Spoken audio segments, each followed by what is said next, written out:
Harry Potter dan Batu Bertuah. Bab 14. Norbert, si naga punggung bersisip Norwegia. Quirrell ternyata lebih berani daripada dugaan mereka. Dalam minggu-minggu berikutnya, memang dia tampak lebih pucat dan lebih kurus. Tetapi kelihatannya dia belum menyerah. Setiap kali melewati koridor lantai 3, Harry, Ron, dan Hermione menempelkan telinga mereka ke pintu untuk mengecek apakah Fluffy masih menggeram di dalam. Snape berkeliaran ke sana kemari, marah-marah seperti biasa, yang berarti batu bertuah itu masih aman. Setiap kali berpapasan dengan Quirrell, Harry tersenyum untuk menyemangatinya, dan Ron mulai menegur anak-anak yang menertawakan Quirrell yang gagap.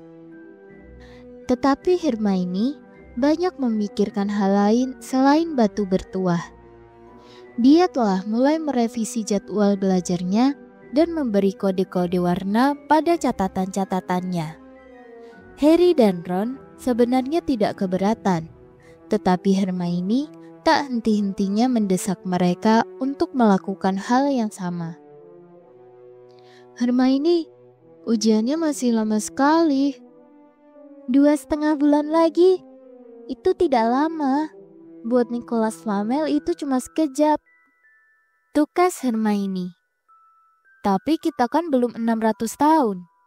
Lagi pula, untuk apa kau belajar lagi? Kau kan sudah hafal semuanya. Ron mengingatkan. Untuk apa aku belajar lagi? Kalian gila.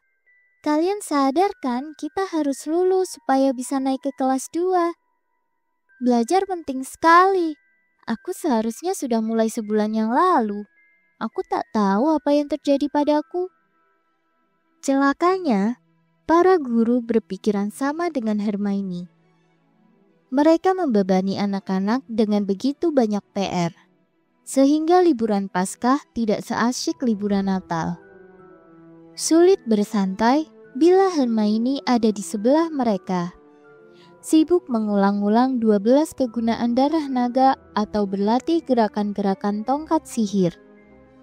Mengeluh dan menguap, Harry dan Ron melewatkan sebagian besar waktu luang mereka di perpustakaan bersama Hermione, berusaha menyelesaikan tugas-tugas tambahan mereka. Aku tak akan pernah ingat ini, celetuk Ron suatu sore, seraya melempar pena bulunya dan memandang keluar penuh kerinduan lewat jendela perpustakaan. Hari itu, hari pertama yang benar-benar cerah, setelah berbulan-bulan diliputi oleh salju. Langit biru terang, dan suasana menyiratkan musim panas akan segera datang. Harry yang sedang membaca Litany di buku 1000 Tanaman dan Jamur Gaib tidak mendongak sampai Ron berseru, "Hagrid, ngapain kau di sini?" Hagrid muncul, menyembunyikan sesuatu di belakang punggungnya. Dia kelihatan janggal berada di perpustakaan memakai jubah kulit tikus mondoknya. "Cuma cari sesuatu," katanya dengan suara mencurigakan sehingga mereka langsung tertarik. "Dan kalian sendiri sedang ngapain?" Mendadak, dia kelihatan curiga. "Kalian tidak sedang cari Nicholas Flamel, kan?" "Oh, kami sudah lama tahu siapa dia. Dan kami tahu apa yang dijaga anjing itu. Batu Shh." Hagrid cepat-cepat memandang berkeliling untuk melihat apakah ada yang mendengar. "Jangan teriak-teriak soal itu. Kau ini kenapa sih?" "Ada yang ingin kami tanyakan kepadamu sebetulnya," kata Harry. "Yaitu, apa saja yang menjaga batu itu selain Fluffy?" "Shh," kata Hagrid lagi. "Dengar, datang temui aku nanti. Aku tidak janji mau kasih tahu apa-apa, tapi jangan buka rahasia di sini. Murid tidak boleh tahu. Mereka akan kira aku beritahu kalian Sampai ketemu nanti kalau begitu, kata Harry.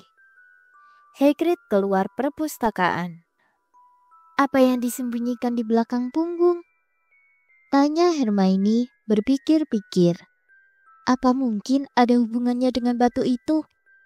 Aku mau tahu dia tadi ada di seksi buku apa, kata Ron yang sudah bosan belajar.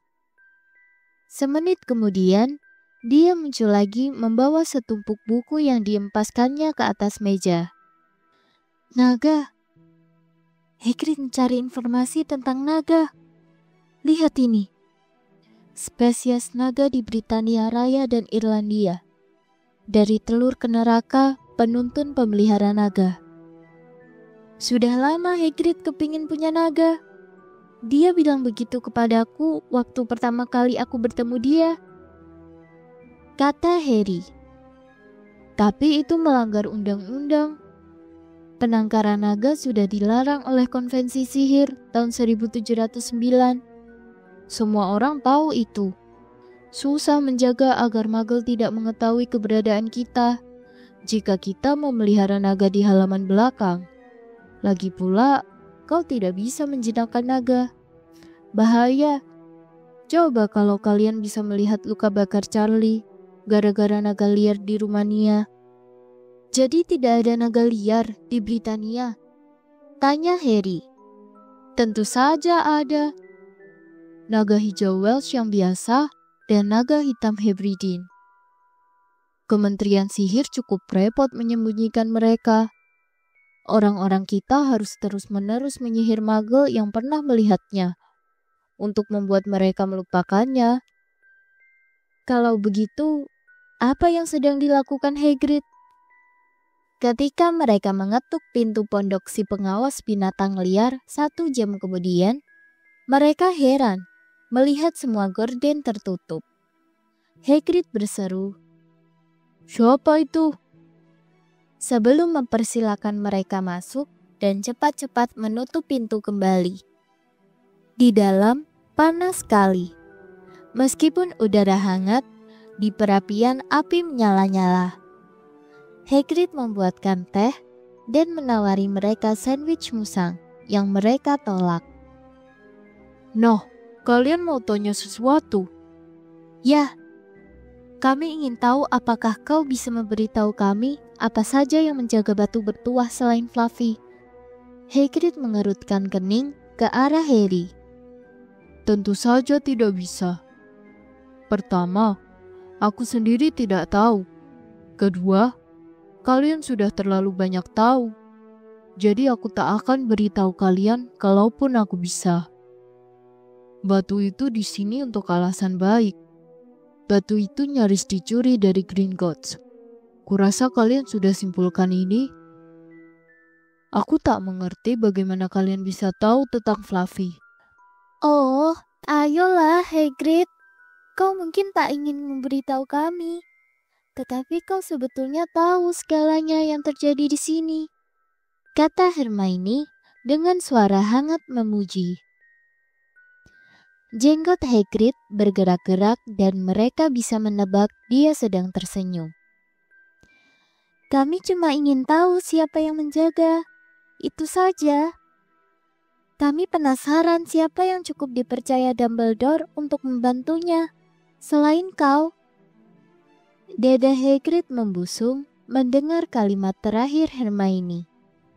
Harry dan Ron tersenyum kepada Hermione. "Ya, kurasa tidak ada bahayanya ku beritahu kalian bahwa begini, dia pinjam Fluffy dariku. Kemudian beberapa guru lakukan penyihiran. Profesor Sprout, Profesor Flitwick, Profesor McGonagall, Profesor Quirrell, dan Dumbledore sendiri lakukan sesuatu, tentu saja. Sebentar, aku lupa satu orang. Oh ya, Profesor Snape." "Snape?" "Ya, kalian sudah tidak curigai dia lagi kan? Snape bantu jaga. Dia tidak akan curi batu itu." Harry tahu Ron dan Hermione berpikiran sama seperti dia. Jika Snape termasuk yang menjaga batu, pastilah mudah baginya untuk mencari tahu bagaimana guru-guru yang lain menjaganya. Dia mungkin tahu segalanya, kecuali tampaknya mantra Quirrell dan bagaimana caranya melewati Fluffy. Kau satu-satunya yang tahu bagaimana caranya melewati Fluffy kan, Hagrid? Dan kau tidak akan bilang siapa-siapa kan? Bahkan kepada salah satu guru pun? Tak ada yang tahu, kecuali aku dan Dumbledore, kata Hagrid bangga. Untunglah, gumam Harry kepada yang lain. Hagrid, boleh tidak jendelanya dibuka satu? Aku kepanasan. Tidak bisa, Harry. Maaf, kata Hagrid. Harry memperhatikan Hagrid mengerling ke perapian. Harry juga memandang ke sana. Hagrid, apa itu? Tetapi dia sudah tahu apa itu. Persis di tengah api, di bawah ketel, ada telur hitam besar sekali.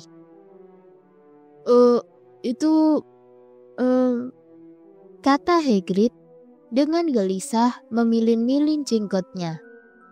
Dari mana kau dapat itu, Hagrid? Kata Ron berjongkok di depan perapian untuk melihat telur itu dari dekat. Pasti mahal sekali harganya. menang main. Semalam aku ke desa, minum, lalu main kartu dengan orang asing. Kurasa dia senang bisa lepas dari telur itu. Benar loh. Tapi apa yang akan kau lakukan kalau telurnya menetas? Tanya Hermione. Ya, aku sudah baca-baca, kata Hagrid seraya menarik buku panjang dari bawah bantalnya. Pinjam ini dari perpustakaan. Pemeliharaan dan pengembangbiakan naga untuk kesenangan dan keuntungan. Memang sudah sedikit ketinggalan zaman, tapi semuanya ada di situ. Taruh telurnya di api, karena induk mereka semburkan api ke telur-telurnya. Lihat, dan kalau sudah menetas, beri makan seember brandy dicampur darah ayam setengah jam sekali. Dan lihat ini, bagaimana mengenali jenis telur-telur. Telur milikku ini jenis punggung bersisip Norwegia, jenis yang langka. Hagrid kelihatan puas sekali, tetapi Hermione tidak. Hagrid, kau tinggal di pondok papan, katanya. Tetapi Hagrid tidak mendengarkan. Dia bersenandung riang ketika mengaduk perapiannya agar menyala lebih besar. Maka, sekarang ada hal lain yang perlu mereka cemaskan. Apa yang akan terjadi pada Hagrid jika ketahuan dia menyembunyikan naga ilegal di dalam pondoknya? Bagaimana ya rasanya menjalani hidup yang tenang? Keluh Ron ketika malam demi malam mereka berjuang mengerjakan PR-PR ekstra yang dibebankan kepada mereka.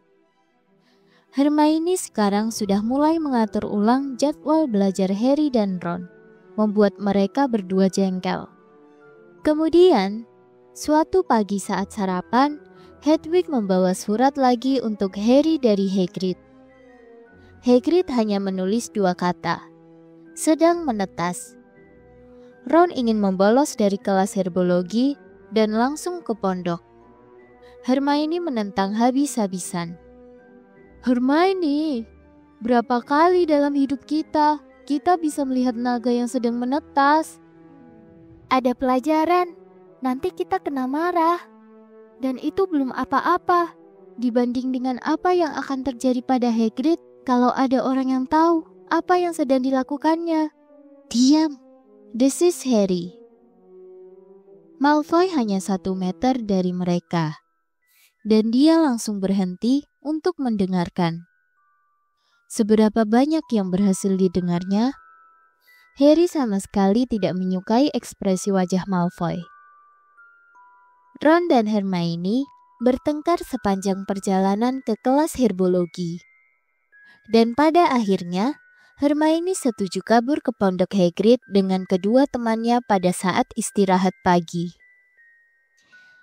Ketika bel di kastil berbunyi pada akhir pelajaran mereka, ketiganya langsung menjatuhkan sekop dan bergegas menyeberangi lapangan menuju ke tepi hutan.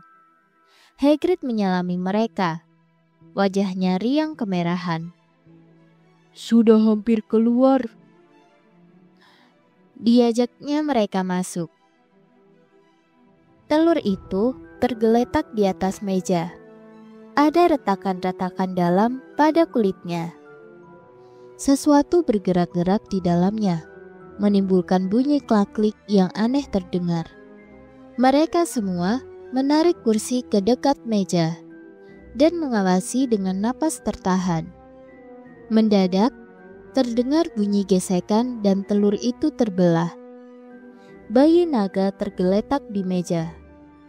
Bayi itu tidak indah. Menurut Harry, malah kelihatan seperti payung hitam yang kusut. Sayapnya tampak sangat besar dibanding tubuhnya yang masih kurus, dan moncongnya panjang, dengan 2 lubang hidung besar, 2 tanduk kecil, dan mata jingga yang menonjol. Dia bersin. Beberapa bunga api muncrat dari moncongnya. Cantik ya. Hagrid bergumam. Dia menjulurkan tangannya untuk membelai kepala si naga. Naga itu mencaplok jari-jari Hagrid, taringnya yang tajam kelihatan. Bukan main. Dia tahu yang mana induknya, kata Hagrid. Hagrid, seberapa cepat persisnya naga punggung bersisip Norwegia tumbuh besar? Kata Hermione. Hagrid sudah mau menjawab ketika wajahnya tiba-tiba memucat. Dia melompat berdiri dan berlari ke jendela. Ada apa? Ada yang mengintip lewat celah gorden. Anak laki-laki. Dia lari balik ke sekolah. Harry melesat ke pintu dan memandang keluar. Bahkan dari kejauhan, ia tak mungkin keliru. Malfoy telah melihat naga itu. Senyum yang tersungging di bibir Malfoy selama seminggu berikutnya membuat Harry, Ron, dan Hermione sangat cemas. Mereka melewatkan sebagian besar waktu luang mereka di pondok Hagrid yang digelapkan, mencoba membujuknya. Lepaskan saja dia, biarkan dia hidup di alam bebas.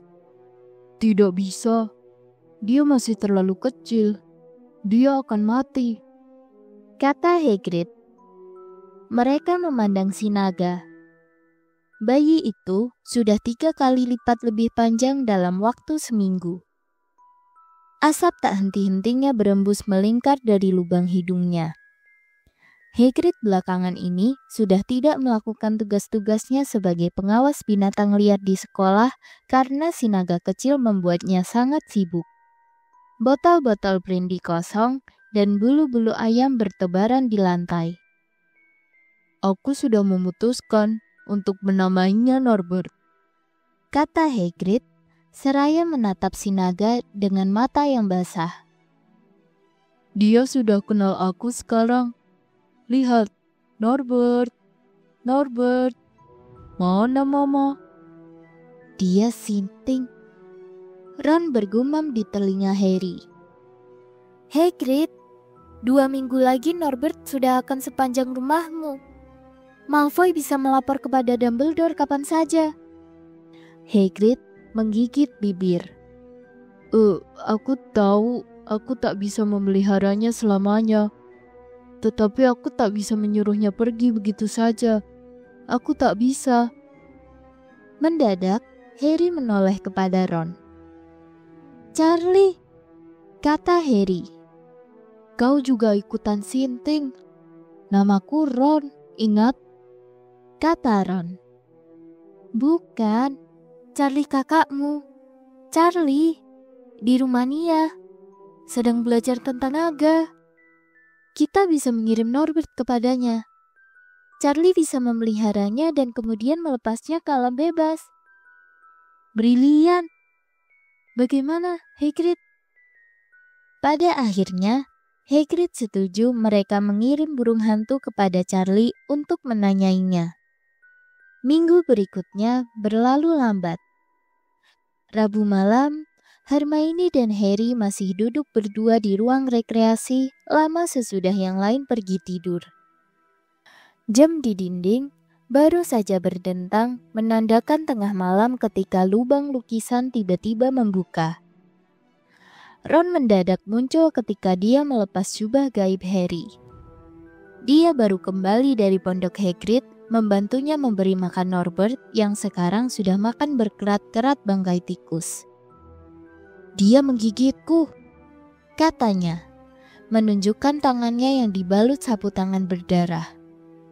Aku tak akan bisa memegang pena selama seminggu ini. Percaya deh, naga itu binatang paling mengerikan yang pernah kutemui. Tetapi kalau melihat cara Hagrid memujanya, kau akan mengira dia anak kelinci berbulu lembut yang lucu. Ketika dia menggigitku, Hagrid malah menyuruhku menyingkir karena membuat Norbert takut. Dan waktu aku pergi tadi, Hagrid sedang menina bobokannya. Ada ketukan di jendela gelap. Itu Hedwig, kata Harry, bergegas membuka jendela agar Hedwig bisa masuk. Dia membawa surat balasan Charlie. Ketiganya merapatkan kepala untuk membaca surat Charlie. Hai Ron, apa kabar? Terima kasih suratnya. Aku senang-senang saja menerima punggung bersisip Norwegia itu. Tetapi tidak mudah membawanya ke sini. Kurasa yang paling baik adalah menitipkannya kepada teman-temanku yang akan mengunjungiku minggu depan. Masalahnya adalah mereka tak boleh ketahuan membawa naga ilegal. Bisakah kau membawa si punggung bersisip ke menara paling tinggi tengah malam hari Sabtu? Mereka bisa menemuimu di sana. Kirimi aku jawaban secepat mungkin. Salam hangat, Charlie. Mereka saling pandang. Kita punya jubah gaib. Mestinya tidak terlalu sulit. Kurasa jubah itu cukup besar untuk menutupi dua di antara kita dan Norbert, kata Harry. Kedua temannya langsung sepakat, menunjukkan bahwa seminggu terakhir ini keadaan sudah parah sekali. Mereka bersedia melakukan apa saja untuk menyingkirkan Norbert dan Malfoy. Ada rintangan. Esok paginya, tangan Ron yang digigit Norbert sudah membengkak 2 kali ukuran normalnya. Dia tak tahu aman atau tidak pergi ke Madame Pomfrey. Apakah dia akan mengenali gigitan naga? Meskipun demikian, sorenya Ron sudah tidak punya pilihan lain. Lukanya sudah berwarna hijau mengerikan. Rupanya taring Norbert beracun. Harry dan Hermione bergegas ke rumah sakit pada akhir hari itu dan menemukan Ron terbaring parah di tempat tidur. Bukan cuma tanganku. Meskipun rasanya tanganku hampir copot, Malfoy bilang pada Madame Pomfrey dia mau pinjam salah satu bukuku, sehingga dia bisa datang dan menertawakanku. Dia terus-menerus mengancamku agar memberitahu Madame Pomfrey apa sebetulnya yang menggigitku. Aku bilang pada Madame Pomfrey aku digigit anjing, tapi kurasa dia tidak percaya. Aku seharusnya tidak memukul Malfoy waktu pertandingan Quidditch itu. Sekarang dia membalasku. Harry dan Hermione berusaha menenangkan Ron. Tapi sebaliknya, Ron malah langsung terlonjak duduk dan berkeringat. Sabtu tengah malam. Oh tidak, aku baru ingat. Surat Charlie ada di dalam buku yang diambil Malfoy. Dia akan tahu kapan kita menyingkirkan Norbert. Harry dan Hermione tak punya kesempatan untuk menjawab. Madame Pomfrey muncul saat itu dan menyuruh mereka pergi, karena Ron butuh istirahat katanya. Sudah terlambat untuk mengubah rencana sekarang, Harry berkata kepada Hermione. Kita tak punya waktu lagi untuk mengirim burung hantu kepada Charlie. Dan mungkin ini satu-satunya kesempatan kita untuk menyingkirkan Norbert. Kita harus ambil resiko. Dan kita punya jubah gaib. Malfoy tidak tahu ini.